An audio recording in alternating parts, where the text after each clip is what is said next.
sekaligus memberikan edukasi tentang sejarah si tokoh di situ. Kalaupun ada makam juga makam siapa, makam baru ini juga makam siapa, itu juga sangat penting sekali. Oh enggak no, karena panutan, apa agama itu panutan, dia itu panutan. Masyarakat ini nanti benar atau salah, yang pertama mengajak itu pasti kiainya, khususnya dalam hal agama. Secara ilmiah bahwa nasab Bani Alawi itu batal sebagai dzurriyyah Rasul. Nah, tentunya hal ini harus dimengerti oleh seluruh Muslim di Nusantara. Iya, karena sejak dulu kita sudah terdoktrin bahwa para Habib Alawi itu adalah dzurriyyah Rasul, dan sekarang tugas kita adalah memberi pengetahuan, melakukan edukasi kepada seluruh Muslim di Nusantara. Jangan sampai ketika kita sudah tahu bahwa para Habib Alawi itu bukanlah dzurriyyah Rasul, tetapi mereka masih melakukan doktrinnya, doktrin kebohongan, dan selalu mengakui bahwa mereka adalah dzurriyyah Rasul yang derajatnya lebih tinggi dari kita, dan mereka menggunakan nama Rasulullah itu untuk kegiatan dawir mereka, kegiatan yang akan mencemarkan nama Rasulullah. Kita harus melakukan edukasi kepada seluruh Muslim di Nusantara. Assalamualaikum warahmatullahi wabarakatuh. Selamat datang guys di channel Diam Saudara.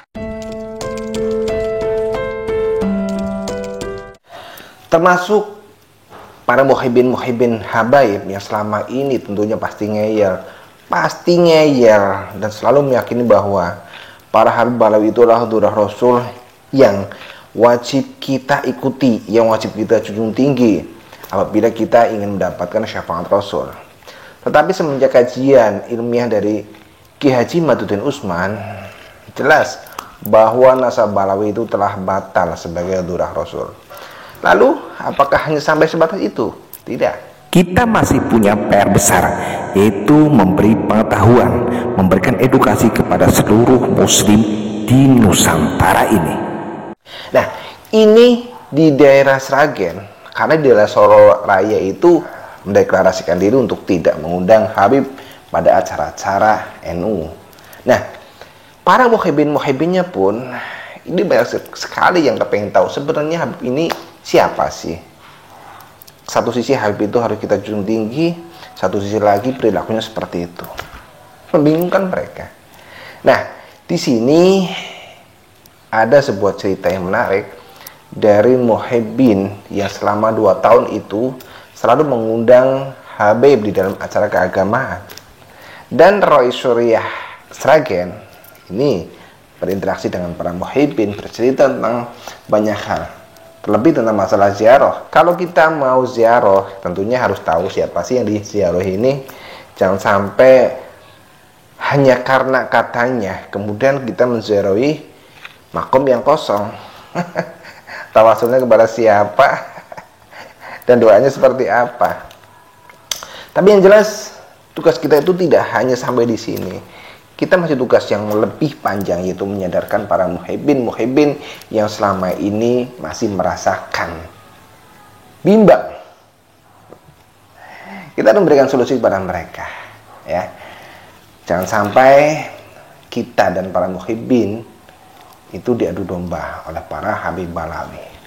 Karena mereka tahu doktrin yang telah mereka tanamkan selama ini itu sudah merasuk ke dalam tulang dan sumsum para Muslim di Nusantara.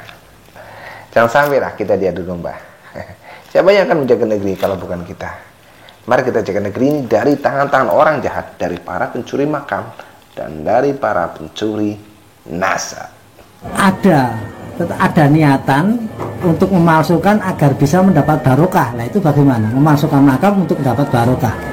Nah, memalsukan makam mendapat barokah. Nah, memalsukan makam ini tentunya kan banyak sekali modus. Nah, akhirnya orang-orang tidak tahu kan, pada datang ke situ meminta barokah, tapi rupanya makam ini makam palsu. Nah, atau istilahnya makam buatan zaman sekarang. Itu bagaimana pendapat penjenengan?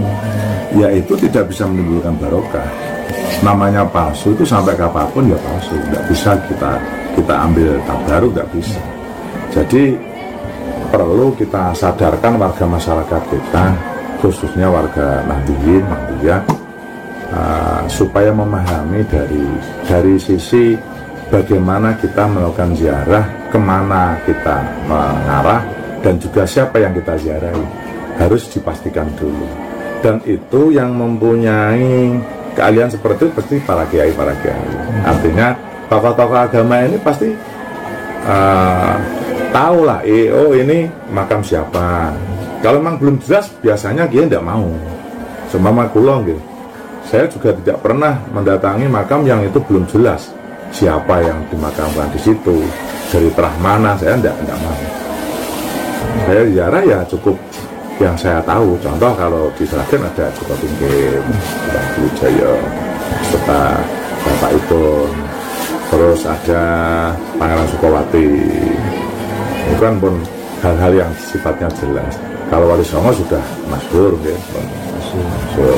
tapi makam yang baru ditemukan atau apalagi baru diduga itu di situ ada makam terus dibangun, nah, itu betul apa? Nah, berarti tergantung pada tokoh masyarakat yang membawa warga atau jamaahnya. Berarti para kiai, para tokoh agama, khususnya para kiai itu ya harus teliti lah, harus teliti. Kita ziarah ini ke makam siapa harus kita tahu dulu baru kita berziarah. Nah, kalau kita berziarah ternyata di situ tidak ada orang yang dimakamkan di situ, terus ya pripun jadi ziarah sinten. Uluk salame beda. Uluk salame beda. Berarti intinya memang peran tokoh masyarakat, tokoh agama dalam satu wilayah itu sangat penting sekali untuk membawa umat, sekaligus memberikan edukasi tentang sejarah si tokoh di situ. Kalaupun ada makam juga makam siapa, makam baru juga makam siapa, itu juga sangat penting sekali. Oh enggak no, karena panutan, tokoh agama itu panutan, dia itu panutan. Masyarakat ini nanti benar atau salah yang pertama mengajak itu pasti kiainya, khususnya dalam hal agama loh, dalam hal agama pasti itu kiainya. Dan demikian tadi pemirsa apa yang disampaikan oleh Kiai Riyad tentang pemahaman makam maupun nilai-nilai kearifan yang ada di dalamnya. Matur nuwun.